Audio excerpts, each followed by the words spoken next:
Video games have done a great job of staying relevant over the years. Franchises that have existed since the 80s have been staying relevant to this day.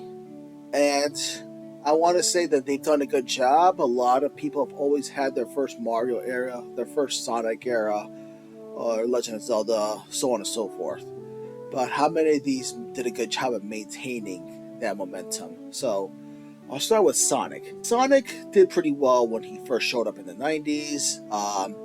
He had his games, he had his TV show, he also had comic books. Archie comics did really well.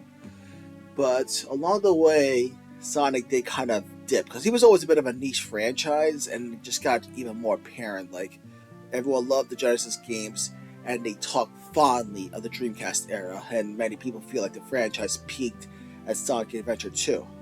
Because after that, we kind of had a bit of a steady slope, and then they entered what we call the Dark Ages of Sonic.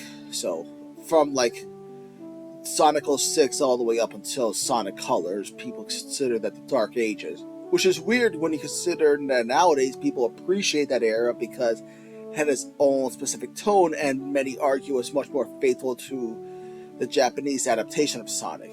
For some people, that didn't really do much because they're so used to the American adaptation that going from that to a more Japanese feel feels like a culture shock. And I don't even know if it was worth it in the end because I don't think Sonic still was that big in Japan anyway. So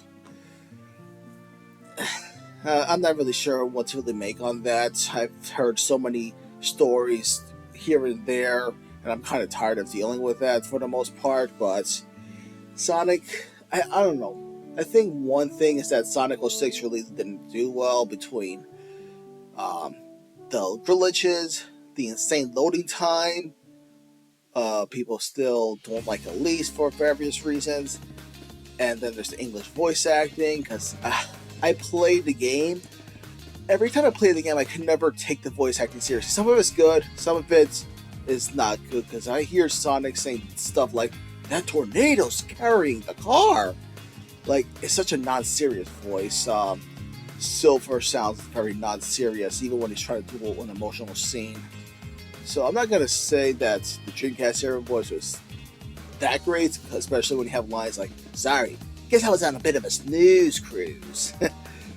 Funny line, but I can understand that people wouldn't like that very much.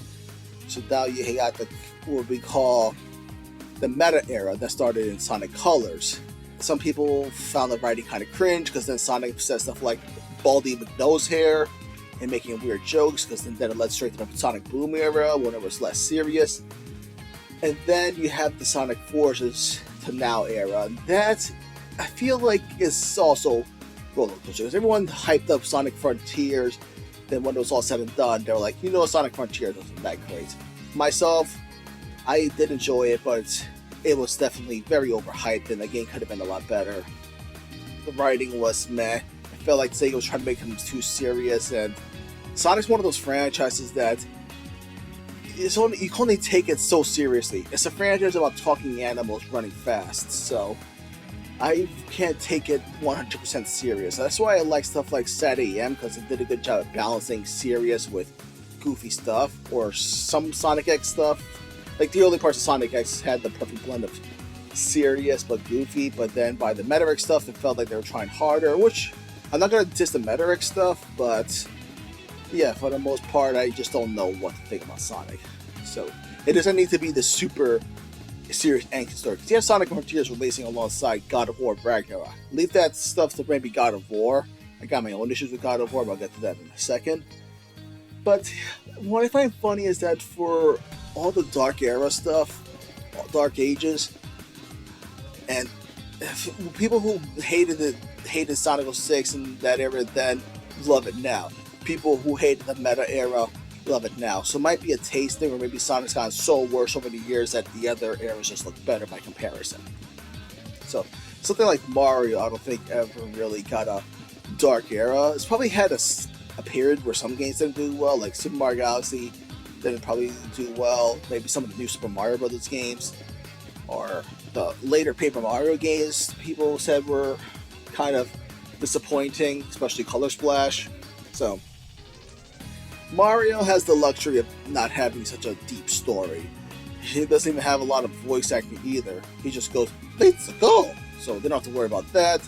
When Mario does do a deep story, then it's memorable. Like Super Paper Mario, deep story, so that worked out.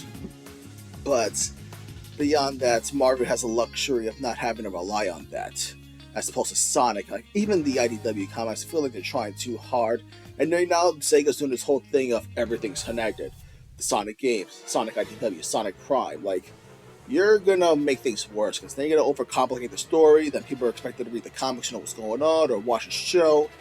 Or hopefully that doesn't happen because I don't think we should have to read a comic to understand the game. So, and I tried reading IDW Sonic. It is very boring. At least the advantage Archie had, in spite of his flaws, at least it didn't have to worry about being tied into the games. So Archie, not perfect, but still way more entertaining in my opinion. Mario never really had to worry about that. It had comics, as stated before. Those comics were freaking nuts, but But then you had these other franchises, like I mentioned God of War. You go from this angry Kratos destroy to boy. The God of War games, they kind of get softer after a while, and it's not real. I don't see it as too bad because you got a version of Kratos who's tired of all the fighting, and the idea of a soldier getting tired of it all makes sense to me. Like, I think over time he's just gonna. Even in the old games, he was never really such. He's never violent for the sake of it. He was an angry man who was mourning the loss of his family. So it makes sense that in the 2018 God Ragnarok games, he was just done with it. He had his grief. When people grieve, they had their stages. The God of War trilogy was the anger stage. I think everything now was the acceptance stage, and Kratos went through more heartache. So I think he's just a tired man. So Ragnarok has its issues, but I can understand why Kratos was portrayed a certain way. Mortal Kombat, that's definitely got a little wacky because it used to be this martial arts game, and then somewhere along the line, it just became. I don't even know how to describe it anymore. I don't even know. NetherRealm Studios knows how to describe it. Like I played Mortal Kombat 11, good game. I want to say good game, but the story, you could tell by that point they were just giving up on it. And then it also shows like an issue with Mortal Kombat has when it comes to guest characters. So, guest characters in fighting games can be hit or miss. And I like the guest characters in Mortal Kombat 11. I can understand that some people thought it got carried away. You got the Terminator, you got Rambo, you got RoboCop, the Joker, Spawn. Most people probably aren't going to care about some of these guys. Spawn has a better chance of being that because he's a highly requested character, but I don't think anyone's requesting Rambo. Rambo's cool, but I don't know if too many people really wanted Rambo. But I'll take Rambo over whatever other ideas people had. But that's my thing with some of these games. I feel like the longer they've gone on, the more difficult they've had trying to maintain some sort of relevancy. Sonic, in my opinion, is struggling again. I feel like I can't even remember the last time I really thought Sonic was doing great. Like, the closest maybe the movies. And even the movies, in hindsight, they're entertaining, but they're very overhyped. Even the Mario movie, which I really enjoyed, was heavily banked on nostalgia, and I hope the sequel does better. I will say video game movies have done better over the years. Like, I at the very least enjoyed Uncharted as well. Good games and good movies. I really hope the upcoming Street Fighter movie's good. I hope the new Mortal Kombat movie's good, but that's my worry with some of these games. Even Resident Evil, big time Resident Evil fan, but since they started the remake stuff, like the Resident Evil 2 remake, I enjoyed it. But then they started doing 3 and 4, and I know a lot of people like the Resident Evil 4 remake, but I did not find a lot of. It just didn't really live up to the original. Like the original Resident Evil 4 remake did a good job of balancing like horror with campiness and the action-y parts of the game. Like the characters were kind of, they took it seriously, but they also knew when to have a little fun. I feel like the remake just kind of sucked the soul out of it and just wasn't as fun as it used to be. So I'd rather stick with the original, and I'm just tired of the Resident Evil remakes. I don't know how about the future of the franchise is going to be good or not. We'll definitely see what happens once Requiem drops, but until then, I'm gonna wait and see. That's all I had to say. I'm out. See ya.